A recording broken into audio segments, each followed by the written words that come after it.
So where are we? We are trying to store our data. We want to query it, we need to store it. The kind of data we want to store can be raw data that we've just accumulated from CERN. For example, we've run a few collisions or a few trillions of collisions and then accumulated the data. Or it might be derived data that you've analyzed the data set and the output of your analysis is yet another data set, right? So I just use this metaphor with the wheat and the flour. And so in order to store the data, this is what people tried at first. They thought of storing the data in relational databases, but of course, it doesn't fit because there's too much of it. We've looked into scaling out, which works kind of well, right? We have plenty of machines. But the problem of the cloud service of S3 or the early versions of them is that the size of the objects that you have in there are limited to a machine, right? In S3, you can have at most 5 terabytes in the same object, right? And so there is a limit to the size of the objects. And so HDFS is another way to store your files or to store your data, but it's a different paradigm than object storage. So if you remember, in S3 and we have a key value model that you have a key, which is the bucket ID and the object ID, and then the value, which is the bits of the objects, right? The zeros and ones that make up the object. And exactly, so we store the objects one by one as a black box. So we have billions of terabyte files on a system like S3. But in a distributed file system, we have a different paradigm. We are going to maybe have less files, not billions, just millions. But the size of these files can be much larger than a terabyte. So we can have files that are bigger than what fits on a machine, but less of them. And I want to say also to emphasize that billions versus millions is also what makes the difference between a worldwide service. There is one S3 for the whole world, right? So this is why they have billions of these objects. But if you go for the distributed file system that we see today, this is not a service. You don't have any such thing as a single worldwide HDFS. It's you to maintain it. You have to install it on your own machines, even though there are, of course, ways that help you accelerate this and do it automatically for you. But this is your own. You have your own cluster of machines, and you have your own installation, and you only see your own files in there, right? So this is why it's much smaller in size. When I say your own, it's typically at the scale of a company. A company, a big company, is going to have their own installation or their own cluster of machines with HDFS stored on it, okay? And we'll see that we have block storage. So this is this way of cutting the objects into plenty of blocks. Now, in terms of terminology, on the left, we call the objects, the stuff that we store, we call them objects. Here, we call them files, right? And together with the idea that we call them files, we do have a file system with a hierarchy of directories and files in here, right? So this is flat. And here we have an actual hierarchy of directories and files. So the first people who did that, that was Google.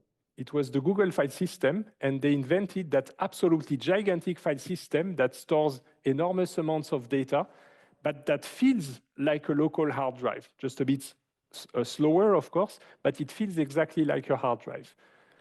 And the way that they designed that file system is that if you have your hard drive, it might fail at some point.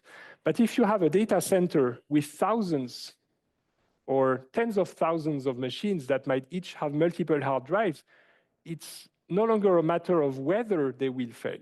It's the matter of when they will fail regularly. You have people in the data centers working full time on maintaining all of that and replacing the broken parts and so on and so on. So nodes will fail. It happens all the time. And when you have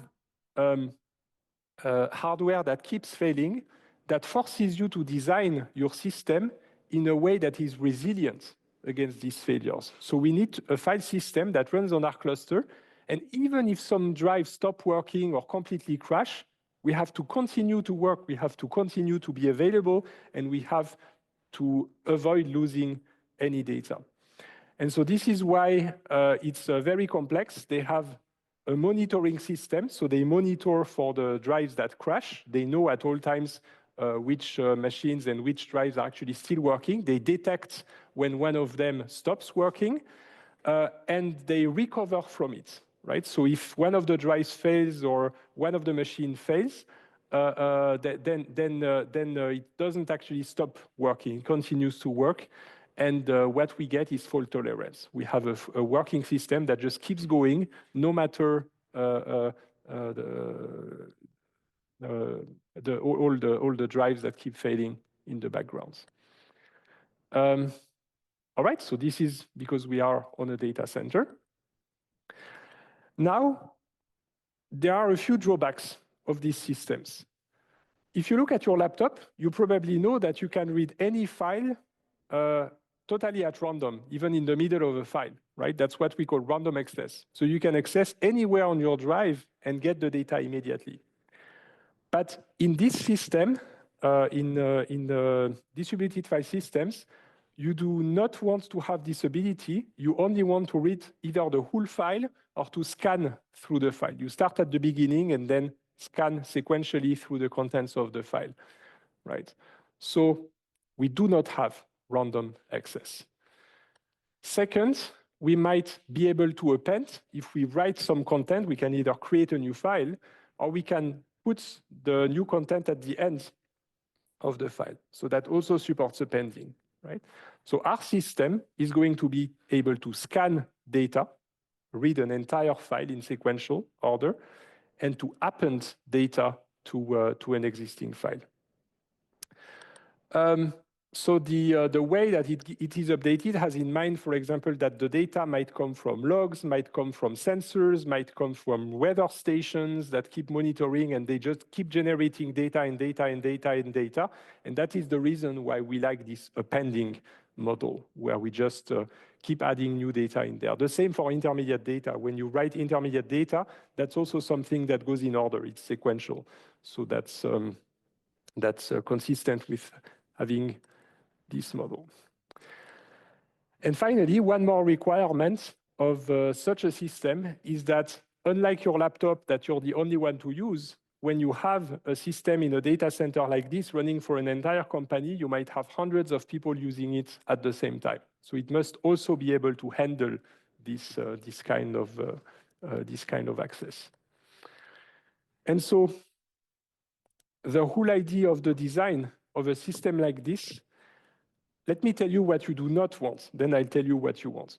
What you do not want is a system in which you just read a little bit, and then you want to read something else, so you need to wait because of the latency, then you read a little bit, then you wait again, then read a little bit, then you wait again, you basically spend your time waiting, and once in a while you read a little bit of data. This is what we do not want, because this is an enormous waste of resources if you keep waiting. Right? So instead, what we want, so the bottleneck would be latency if you keep waiting. What we want is for the data to flow. We want for the data to flow over the network wires, to be read, large amounts of data. So we want the bottleneck to be the throughput, right? The bandwidth. We want to saturate let's say the network wires as much as possible and use all that bandwidth that we have, right? And I'll come to that because that's why we have the blocks of 128 megabytes, as I will explain to you.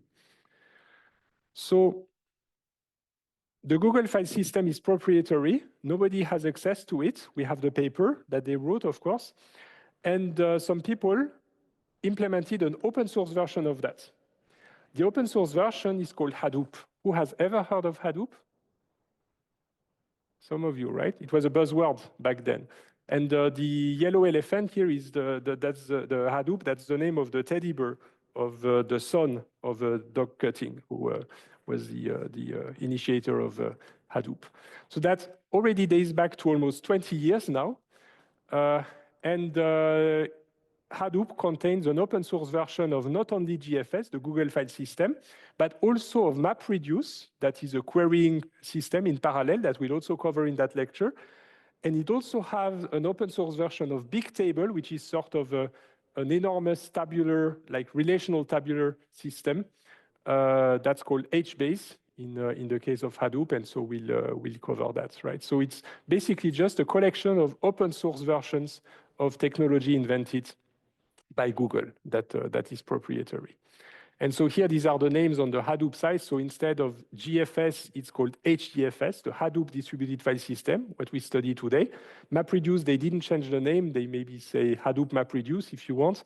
And then Bigtable is called HBase in its open source version, right? We'll see it in a couple of weeks. MapReduce we'll also see in a couple of weeks. And HDFS is covered in this lecture. And so you see that in 2006, the size of the cluster were rather small. Well, if by small you mean 200 machines, but then they kept increasing and increasing and increasing, and they arrived to the limits of basically a cluster of machines, 100K, what I told you because of the cooling and energy and so on, in 2016, where they were able to store 600 petabytes of data on 100,000 machines, right? There is a question mark because that's just, we think it was done, but it was not reported. The last reported value was 42,000 with 100 plus petabytes of data, right? So that gives you an idea of the amount of data we are able to store in this system. So now that was the introduction and the general words. Now I'm going to give you the model of HDFS. In the same way that in S3, the model is that we have buckets and objects, right? And when you have a bucket ID and an object ID, then you have an object associated with it. We'll see that the model in HDFS is different. Instead of a key value model, we have a file hierarchy. And so the files are not going to be stored as a big chunk. They are going to be cut into blocks in this way. And I will explain all of that right after the break. I just give you a sneak peek of what I'll show. So let's take a break for 15 minutes, and then I'll tell you about the data model of HDFS.